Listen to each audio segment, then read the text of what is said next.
on Living Testimonies, we have a legend, a living legend. So they say. So they say. He is known in the rap scene.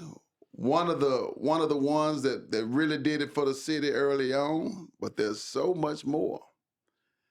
He goes by Polar Bear, but AKA Bass Street, AKA Brian, and also AKA one of the sons of Larry the Mack James.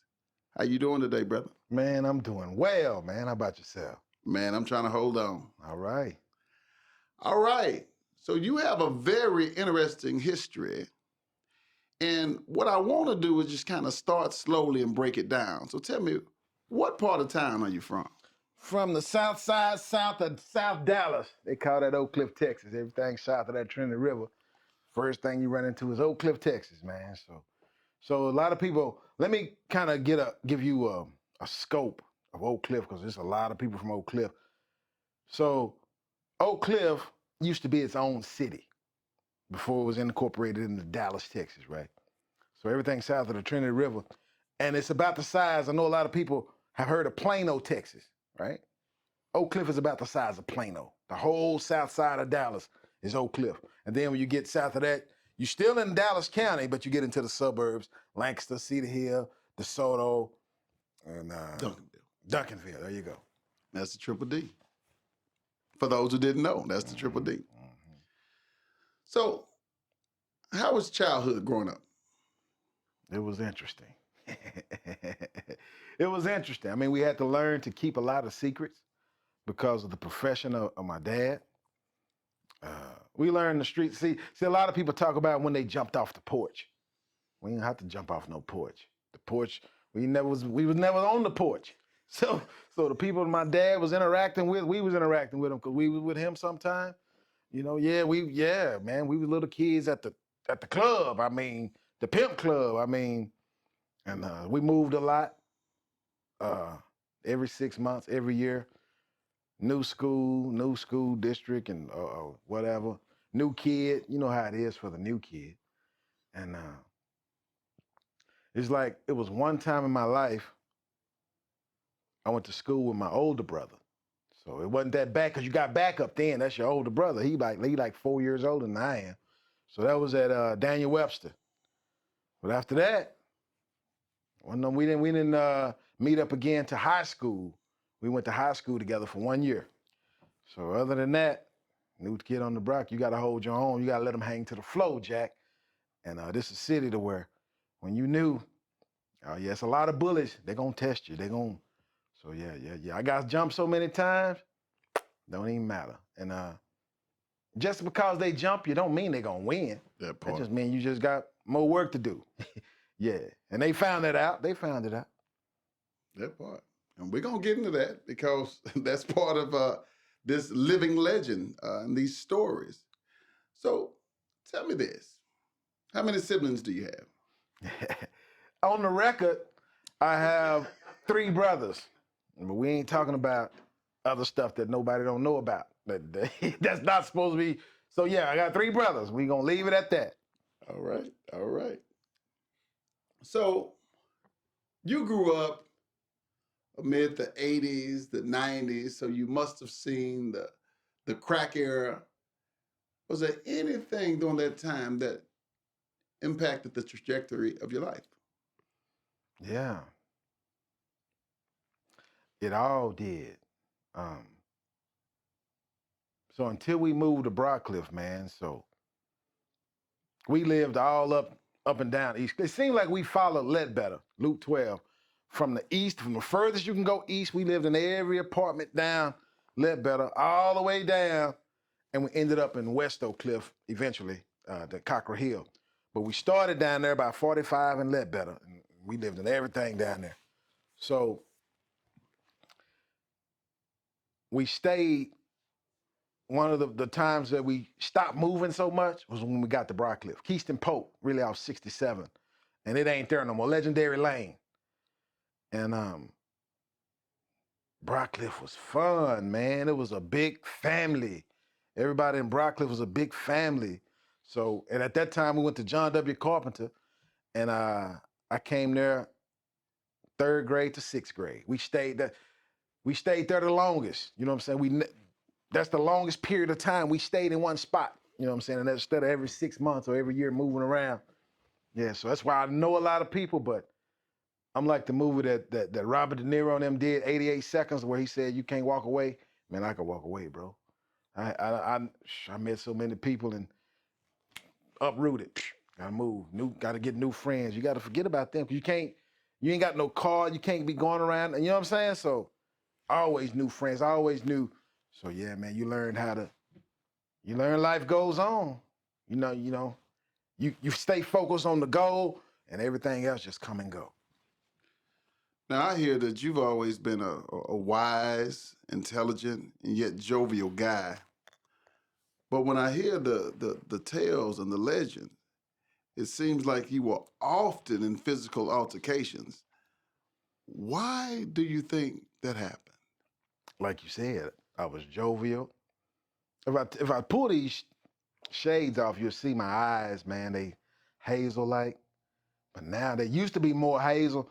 Now they more like fire. So it used to be I was fat, chubby. I had curly hair. I had a head full of hair. It wasn't like it is now. My teeth was Gap. I mean, I heard the joke about Gap band 50,000 times. For real. You know what I'm saying? I'm like, man, you can't say nothing new. I've been hearing since I was born. You know? So, yeah. When you come around and then the girls used to like me. I won a beauty contest twice growing up as a baby. So dudes gonna be jealous. And this is a city where it's a lot of bullies, man. So we move. You come show, so I'm fat, I'm chubby, I'm smart, I'm knock-kneed, and I'm pigeon-toed. Teeth like this, yeah. And a lot of times, bro, we wasn't, I mean, it looked like because of what old man was doing, we should be in the flyest girl, you know. No, not all the time. I'm tough skinned down, you know what I'm saying? And dick it down, stuff like that. So you gonna fight. Cause they gonna score on you. I even at church one time, bro. One time they had, cause we used to go to church. My mama was, hardcore Christian. So we went to school on Sundays and Mondays and yeah. So it was 2 classes put together in one Sunday school. The whole class went against me, bro. I was by myself. All of them in there. And all I wanted to do was, man, they scoring on me. The whole class, males, females, everybody. And most of them older than me. But all I want to do is lock heads. I want to fight. I'm crying. We in church. I don't want to do nothing, but I really want to fight because I know I can whoop your ass. I know I can knock somebody out. But that's how it goes. So when they see me, wherever we was after that, I don't from inside of me looking out, I don't see what y'all see looking in. Y'all see, oh, he looks soft, he looked this, he looked that. I don't see all that. Y'all don't know what we done been through. See, my old man was a boxer in the Army, undefeated. He went undefeated. He was a champ. My granddaddy, which was my mom's dad, was a boxer in the Army, undefeated until his last fight. So for years, you know what I'm saying? And that's who taught us. My old man eventually took karate. That's who taught us. So I ain't have to. Yeah, we practice. We exercise and stuff like this. Even though I'm fat, gap teeth, knock-kneed, pigeon-toed. When we lock horns, I'm gonna beat your ass.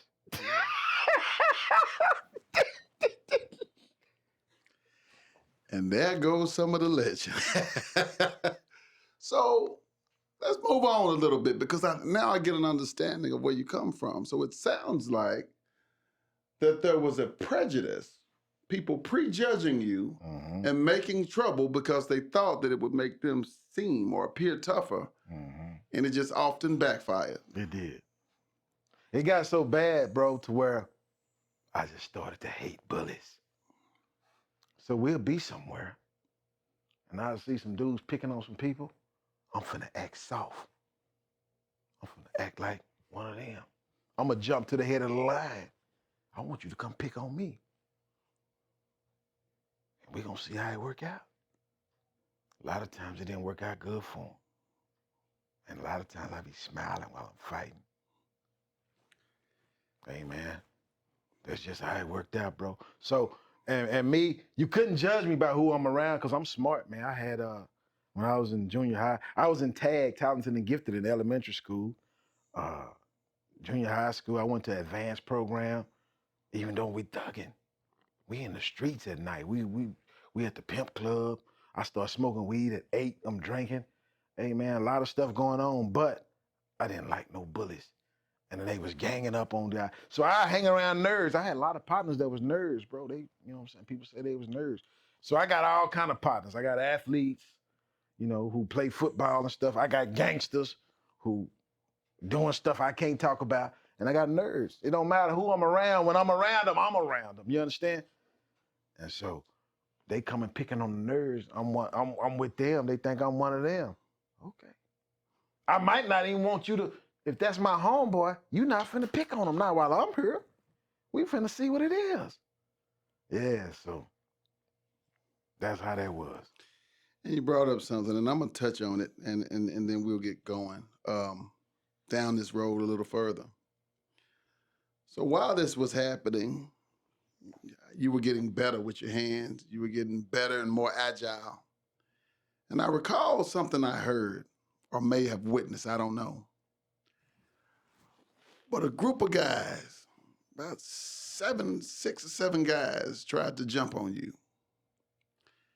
And the rumor is that you knocked out about 5 of them if you didn't knock out 7. Can you walk me down that?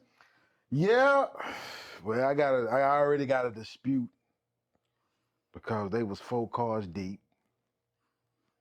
It was four people to 6 people in each car. So it's anywhere from 16 to 24 of them. That's how many it was. These dudes were supposed to be, I knew these dudes. They were supposed to be my homeboys. We went to school together. Most of them was from West Dallas cats that had transferred to Oak Cliff, you know what I'm saying, Oak Cliff cats. And we was about to go to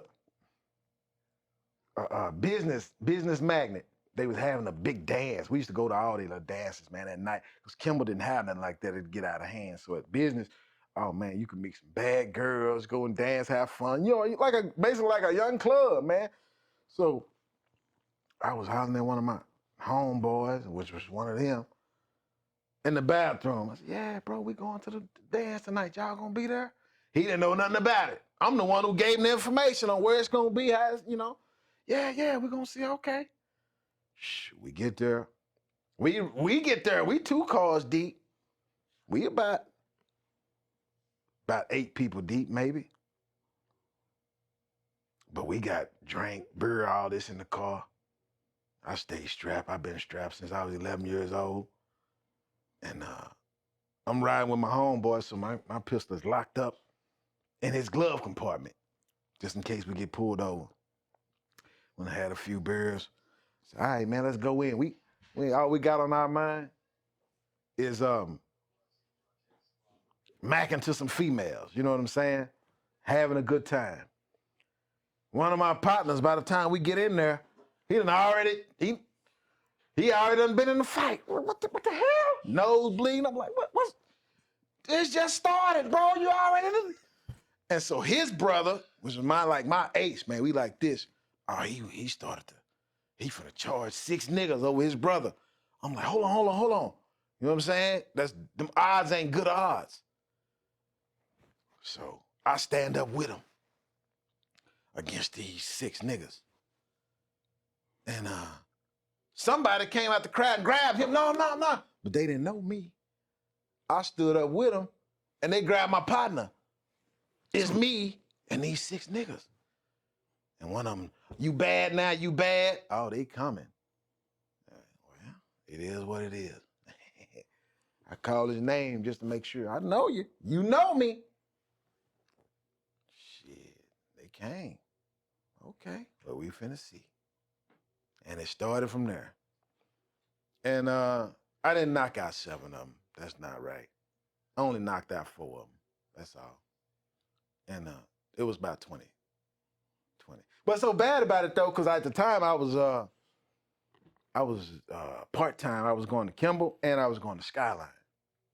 Because the Skyline is a magnet school, you know what I'm saying? I was taking a cluster up there. It's called Skyline Career Development Center. And you got to be smart to get in if you don't live in the district. And it's in Pleasant Grove. I live in Oak Cliff. So got there, Kimball and Carter had to catch the same bus because they brought us, you know, the school bus took us there and back. And so I had a homegirl who had a class with me. And she was at the dance. I went to fighting, bro.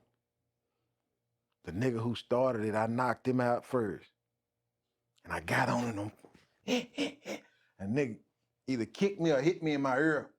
Boom! It didn't stop me. Nigga did it again, and my ear started. It was blood coming down. My eardrum was busted. So I got up.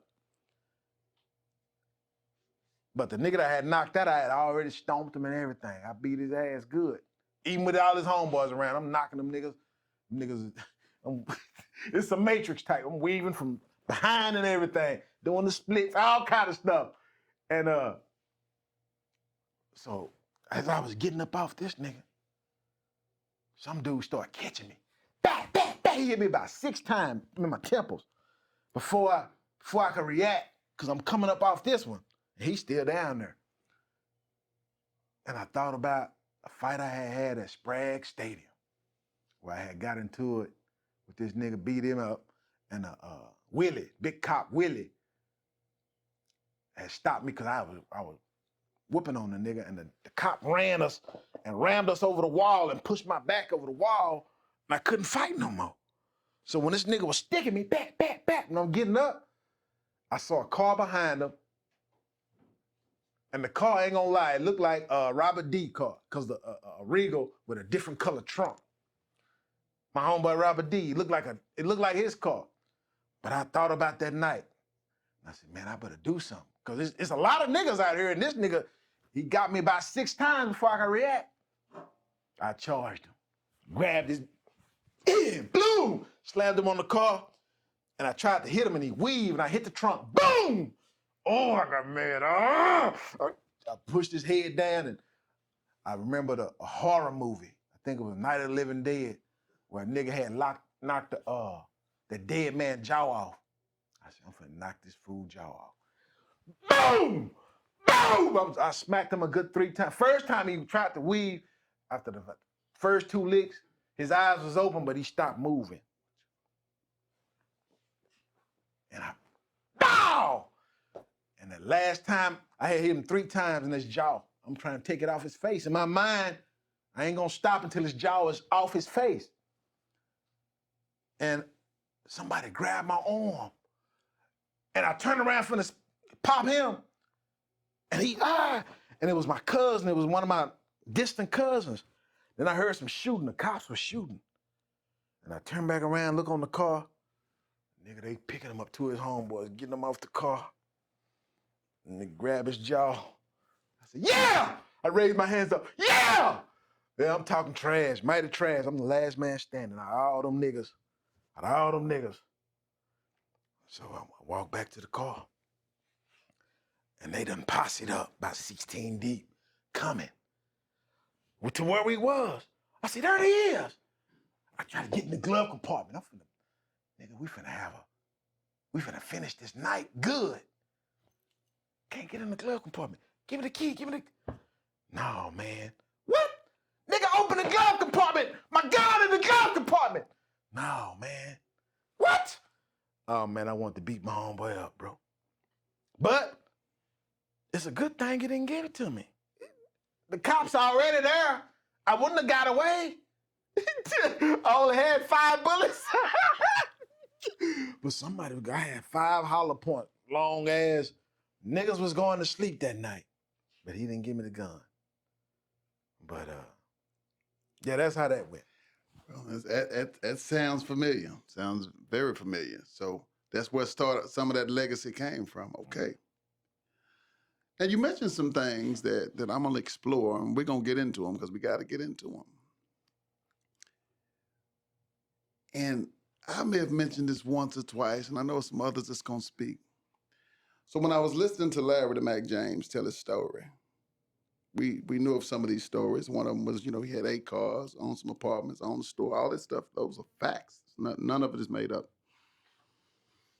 But you talked about at times somewhat struggling, right? Not having the best, having to wear toughies and having holes in your pants and stuff sometimes, which is why you got so good at fighting, or we learned to fight.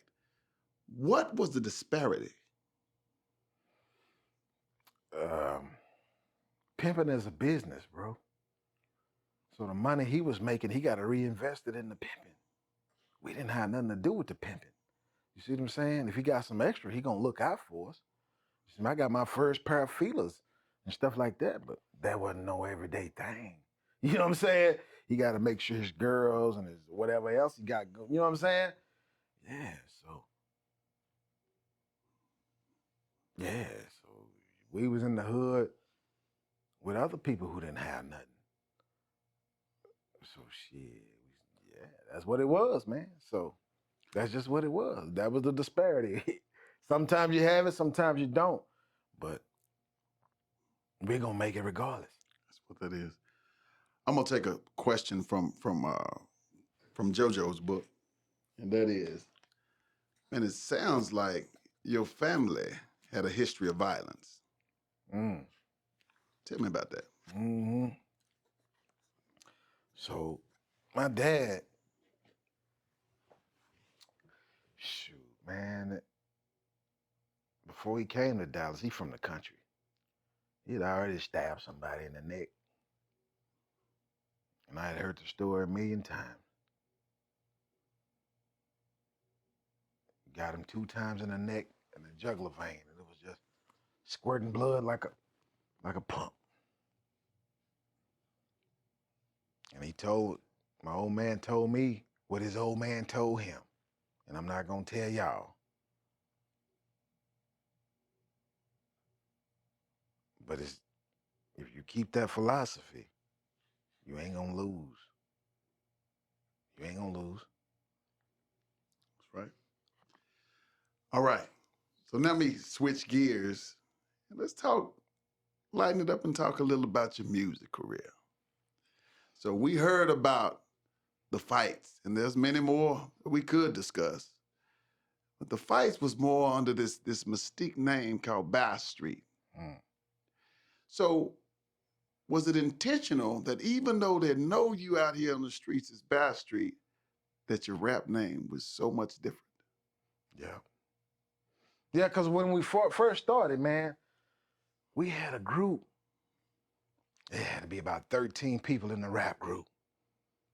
And you know, when I used to come pick you up, remember you had got kicked out of school and you went to business at night to night school, alternative school. I had a Cutlass with the booms in it. I had the Mustang. Mustang didn't have no booms. But remember we be bumping our songs and people pulling up on us. What's that y'all jamming, man? Who is that? Where can I get it? We was like, yeah. So we had a partner, I call him Shiesty D now, but he used to go by the Lyrical One or Lyrical D. And he went to school for the music, bro. And so we're like, yeah, we got, sure, he gonna handle the paperwork. All we gotta do is be the talent. Shit, that ain't gonna work out. The advice I got for everybody is always know the business, man, from beginning to end, man. That's why I call him Shiesty D. He's still my partner, but the music disappeared, bro. He sold it to somebody. Some other stuff went on that I'm not gonna go into, but and I was Bear Street in the music. I was Bear Street Pimp. And I got that name. Rollo, shout out to Rollo, man. I got that name at Kimball. I had a fight up at Kimball, man, with some football players.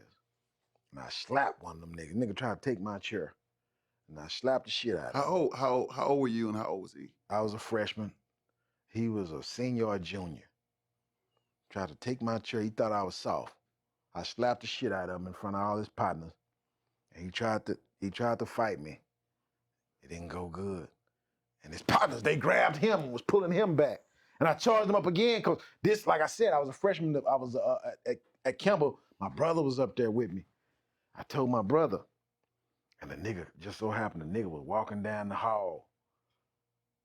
And I said, there he is right there. We was chilling. We was hanging on the wall. I jumped off the wall and charged the nigga up. Nigga just kept on walking.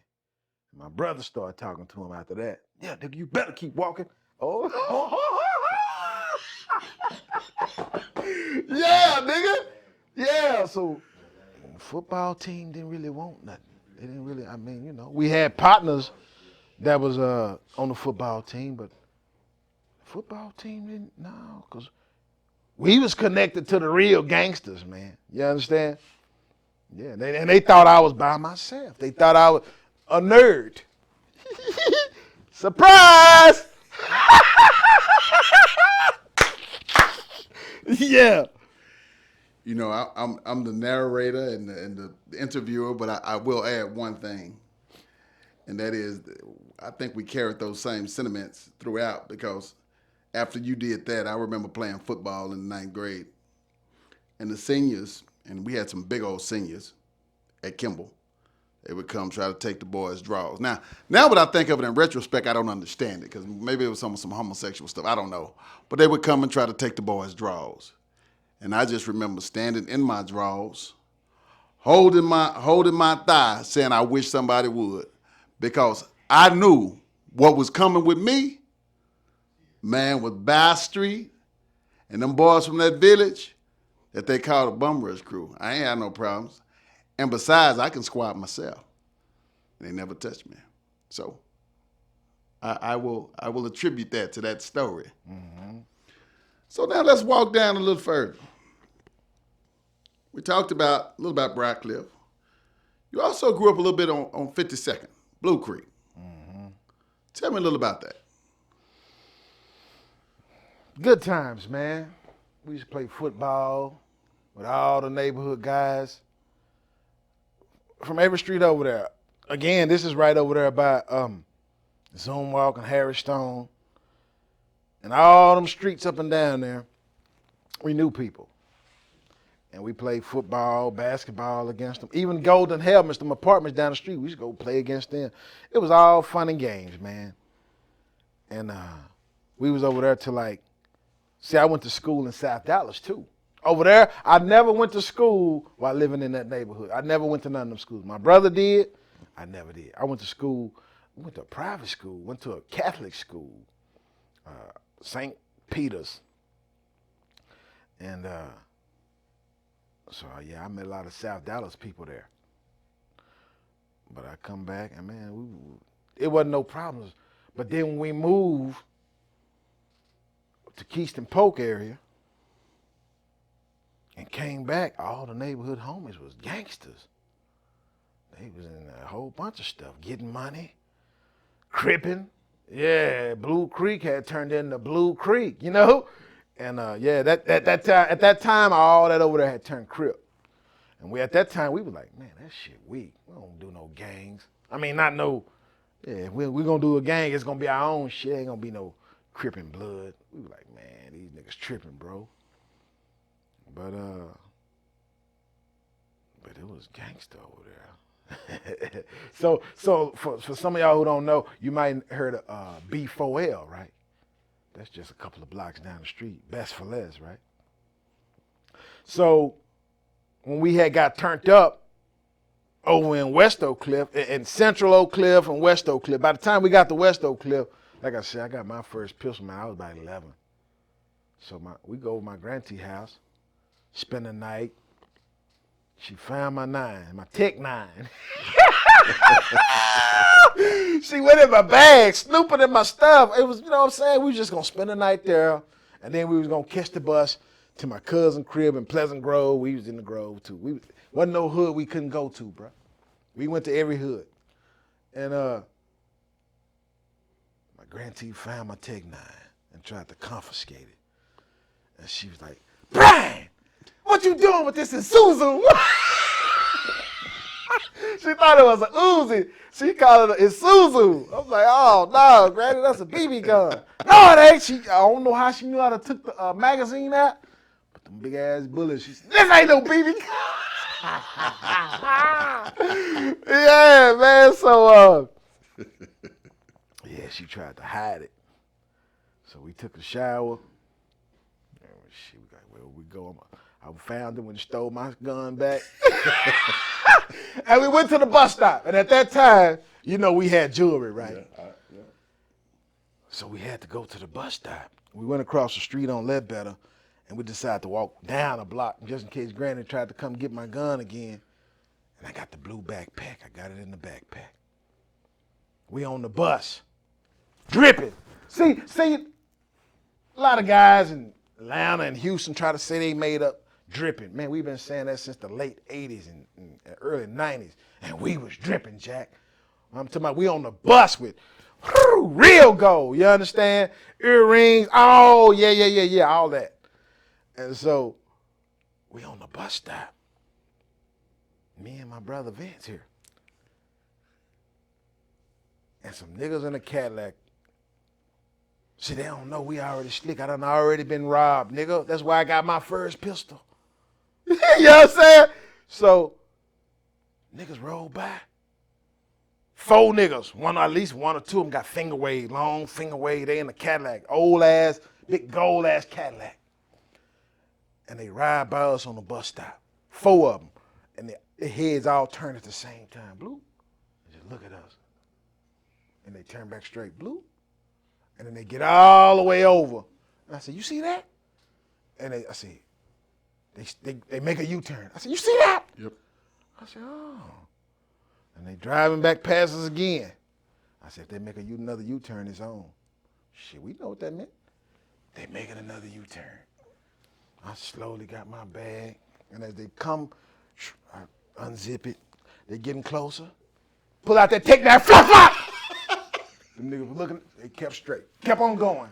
Broad daylight? Broad daylight. I'm on the corner with it in my hand, just waiting. If you niggas stop, I got 36 in this round. I got 36 rounds. If you niggas stop, it's gonna be 4 dead niggas right here. And they kept going. And we see the bus coming. Shit, I know the bus driver saw that. I put it right back in the bag. We got on the bus and went to Pleasant Grove, bro. That's how it is, man. And we can do story for story all day like that. I'm not going to make you relive that. I'm traumatized. But we'll go through it a little bit at a time. So you drop an album. You were courageous enough to drop an album. And what made this an epic moment is because not only do you drop an album, but you go to pen and pixel to get the graphics done. Mm-hmm. So you were looking like the majors. Tell us about that. Man, we ain't got no connections. We ain't got no hookups. I said, man, Shiesty D done ran off with our other album that people was already jamming to. You know what I'm saying? We could have been, that was gonna go platinum, bro. Because other niggas had got that idea. We heard a lot of songs they copied from us. And so I said, man, so I did the Polar Bear lick. And at that time, I'm changing, bro. I don't want to be a pimp, a dope seller, a gangster no more. You know what I'm saying? I believe in the Most High Yah. That's what I'm rapping about. Yeah, everybody, some people try to say, oh, y'all gospel rapping, you gospel rapping. It don't matter what you think or the stories I'm telling you is real, nigga. You know what I'm saying? It happened. And so the music was jamming. Cause I said, well, I'm gonna do it, you know what I'm saying? We're gonna do it harder than the other one. And shout out to George Lopez, man. Shout out to George Lopez, Pleasant Grove. Yeah, he gave me a little game. He probably the only one. Besides Pimpster. Shout out to Pimpster, man. Shout out to Pimpster. He showed love. Yeah, and gave me a little game on what to do and how to, So I went, Master P No Limit was booming at that time. All the album covers, they was going through Pen and Pixel. It's a company in Houston. I said, shit, I'm finna go through them too. Niggas was around here paying $50 for the album cover. I reached out to Pen and Pixel. I ain't gonna lie, I forgot the dude's name I was dealing with. But Essay, we was cool. We was back and forth. Charged me $2,500. I'm a young nigga. I paid it. But when I dropped the album, niggas was like, no. Even I had some homeboys. They was like, nah, that ain't Bear Street. That ain't Polar Bear. What you mean? Because it looked so professional. They thought I was gonna be a local. No, bro. They even it was a magazine. Was it Ozone? George Lopez showed it to me when I went to his shop, T-Town Music, in Pleasant Grove. Yeah, nigga, I didn't pay them to put my magazine cover, my album cover in the magazine. It was so dope, they put it in the magazine. I'm like, yeah. I started getting some traction. Matter of fact, when I first went up over Pimps the Crib, he was like, yeah, some people when they came out, they had a lot of hype. Because when he used to hit the block, nigga, we was selling CDs, nigga. When we hit your block, we hit every block. We might jump out 5 deep, we might jump out 20 deep. And every car gonna get stopped. Every car gonna get stopped. You finna see this CD whether you buy it or not, hey. But yeah, man, so we hit North Dallas, South Dallas, East Dallas, West Dallas, Pleasant Grove. Houston. Yeah, Houston. And so everybody was around here knowing us. But I'm gospel rapping. But when we pull up to the liquor store in South Dallas, guess what they playing? Nigga, they playing our tracks. They bought the CD from us. And every time we come there, they don't just put it on when we come in there. They didn't know we was coming. We come to the liquor store, nigga, we jamming, nigga, that's us! Nigga, that's us! We thought we done made it. And it was a cat in South Dallas. We used to be in front of the liquor store. He used to be riding around bumping it because he had a lot of bass. Shout out to Noriega, man. Noriega on the track. Yeah, so he was like, first he was Doorway Studios, then he became like Ghetto House. Music. Ghetto House, yeah. And then the mastering, like Noriega wasn't comfortable at that time with mastering. He could record his ass off, mix his ass off, but he wasn't comfortable with mastering. He turned me on to JP. Shout out to JP, man. Kitchen Studios. JP, when we started dealing with him, nobody was dealing with him. We went to his house. Purple House. In the garage and worked with him. You feel me? Everybody else, when they seen the album cover and they heard the quality of the music, then they want to, where you do this at? Then they want to get at JP. And JP had got a building then in Southside, and now he in Garland again. But yeah, man, so we was solidified, but we didn't have no plug on the radio. Shout out to Noriega again. Noriega. So I was trying to get on the radio.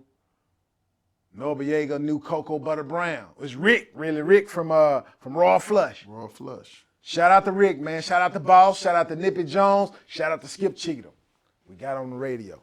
I went to Skip Cheatham on, I think it was Monday night. Monday, it was during the day. I know a lot of people had, like Cottonmouth had told us, he was like, Skip Cheatham don't support the locals. He supported me, bro. I didn't pay him no money because I was in there with big record execs, right? And in order for them to get played, bro, they had to say they was going to do $1 million worth of commercials. That's how they got on air. I'm like, damn, I ain't got no $1 million. I went in there with Skip Cheatham anyway, played it. He was like, yeah, I like that. And then he started asking me, well, what's your plan? Yeah, bro, I'm finna go to Atlanta, da, da, da, da, da. He said, cool, I'm gonna get you on. I was like, okay. I was like, hey, this nigga bullshit, another bullshit ass nigga. Boy, that nigga had Nippy Jones call me. Shout out to Nippy Jones, man. Nippy Jones. And I went down to the station, they played me. Yeah, I was getting played, bro. That's how we got on. That's how we got on, bro, so. And I'm gonna shout out to more cats, bro. I'm gonna shout out to, cause at that time, I don't know if it was 90.9 or 89.3, but it's the same station. And Cool Chris, essay. And Alex El Nino, essay. Shout out to both of them. Was playing me, bro. Was playing my music. It was a nigga down there named Bobo. That hope, man, that nigga ain't played no nigga music. I even donated some money to the nigga show because it's like a community radio show. I know that. Yeah, oh yeah, I'm gonna play it. I'm gonna play it. Man, that nigga ain't no real nigga, man. Yeah.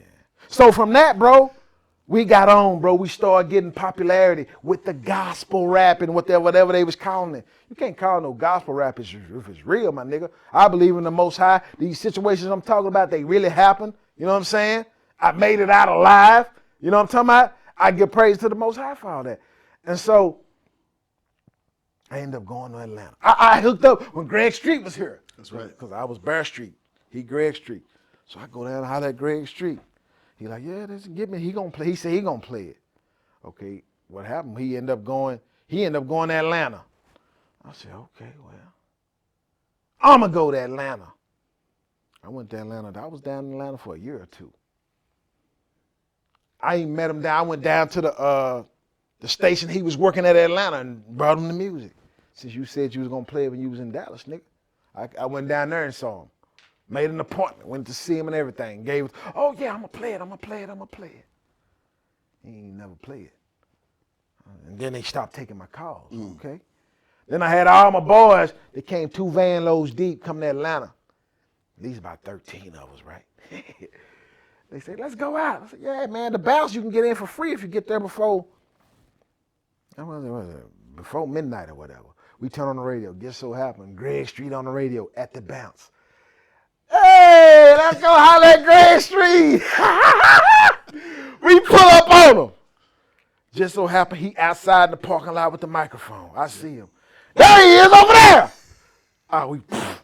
Shit, he's scared. I said, what's up, Greg Street? It's Polar Bear. You remember me?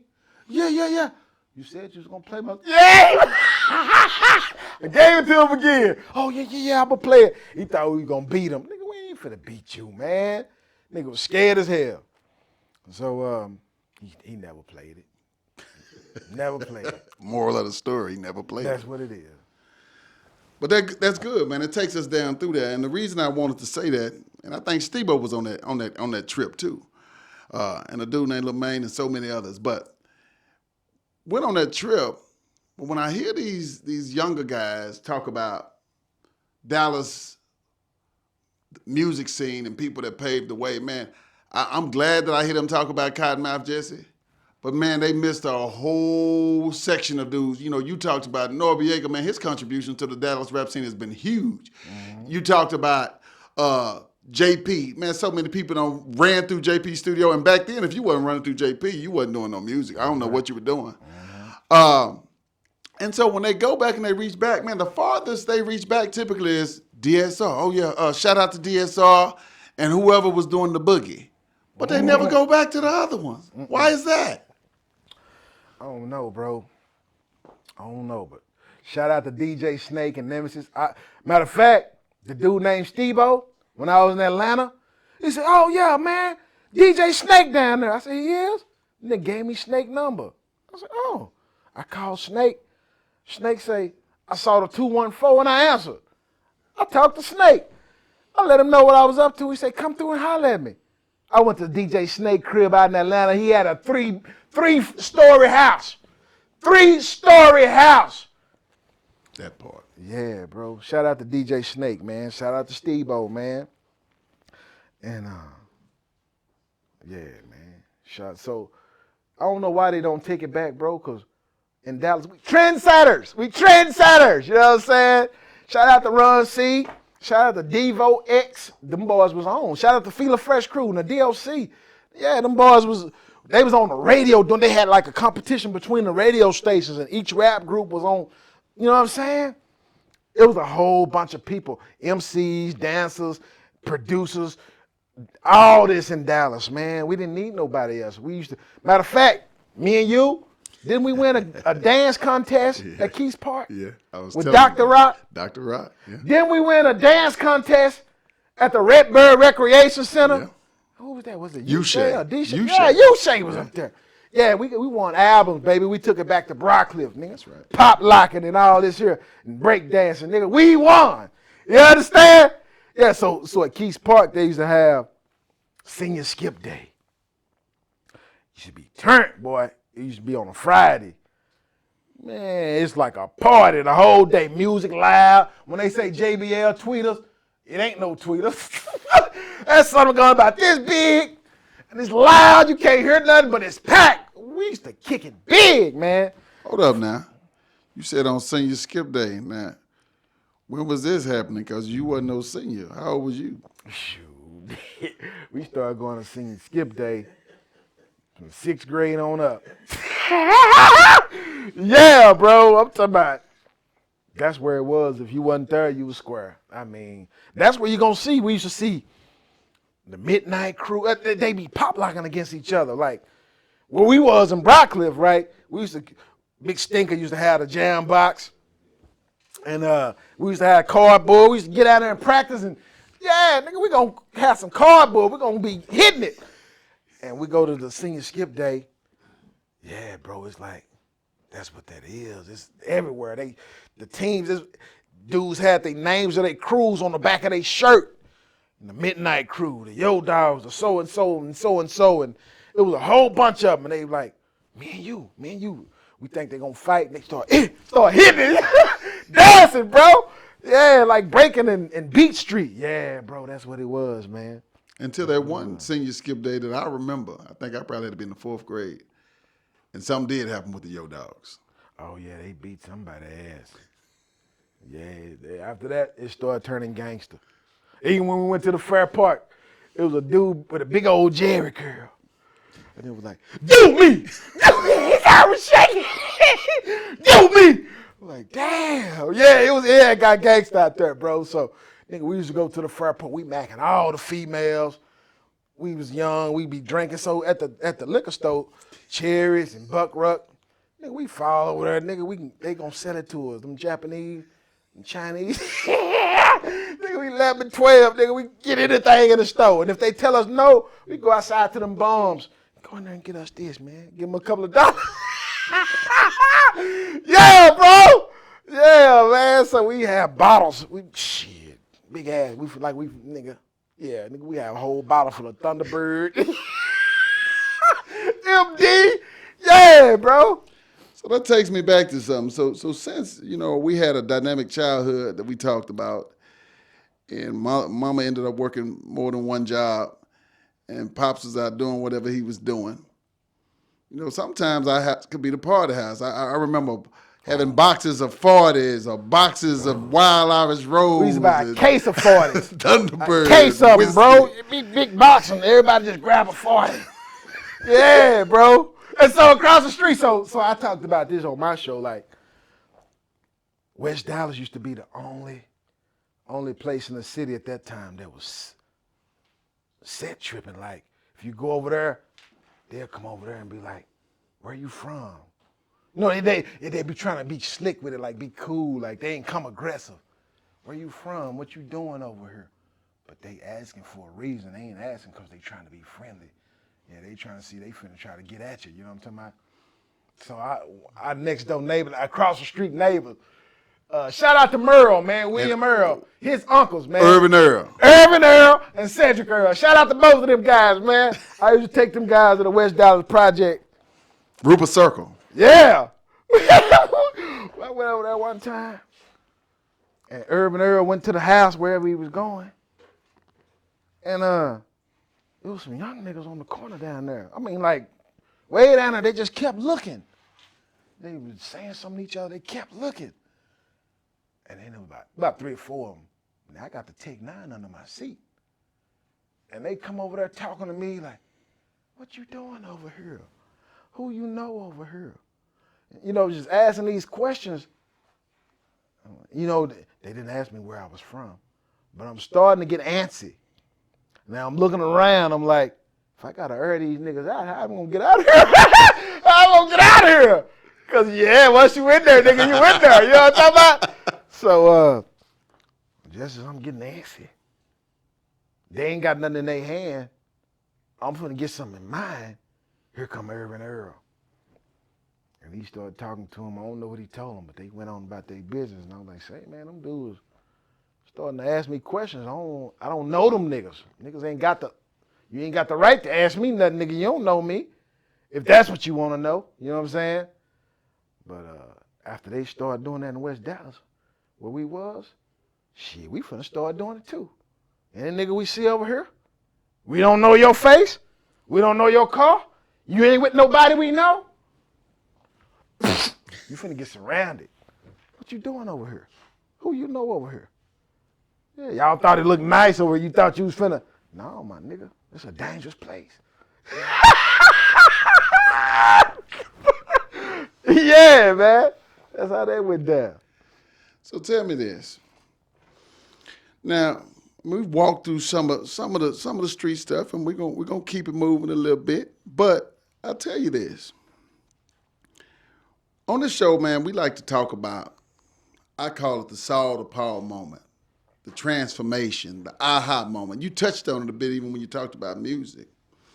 And now I see you got the little thing on your head. You say the Most High, Yah. So I'm assuming you're talking about Yahweh and Yahshua. But I want you to tell me and tell the people what was your aha moment and where are you at now in life? Man, and this is what happened to the music career. I got married. Dumbass nigga. It was a bad decision, bro. Bad decision. I didn't know it till later. But at the same time, you know, we was already in the church. But I used to have my pistol in the church. I remember one night, we left. It was me and Tyrus. Rest in peace to Tyrus. R.I.P.T. And I had the pistol because I had enemies in that area now, you know what I'm saying? Because the church at that time was off Pope. And I had got at some of them niggas over there. And I had some enemies over there. I had my pistol in my pocket at church. And shit, he wanted to go shoot the gun. Let's go, nigga. We went down the Broadcliff. We walked. It was closed down at that time because when the Jamaicans here, it was a massacre over there, and they shut it. The city shut it down. So we went over there shooting the guns, shooting the windows out the apartments. I mean, it was. Now they done tore them down. There ain't no building there no more. And so we was over churched anyway, but one day the pastor was like, one Sunday, he did a whole series on the rapture. And he was giving the scriptures and everything. I'm taking notes. I want to know. And he was like, yeah, read these when you get home.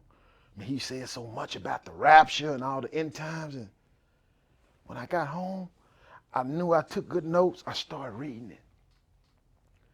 Ain't no rapture, none of that. But all them scriptures he gave us, man, 10, 20 scriptures. Ain't no rapture, none of that. I'm like, what the hell, man, this dude? I'm like, I know I took the right notes. The stuff he was saying don't match up with the stuff that's in the book.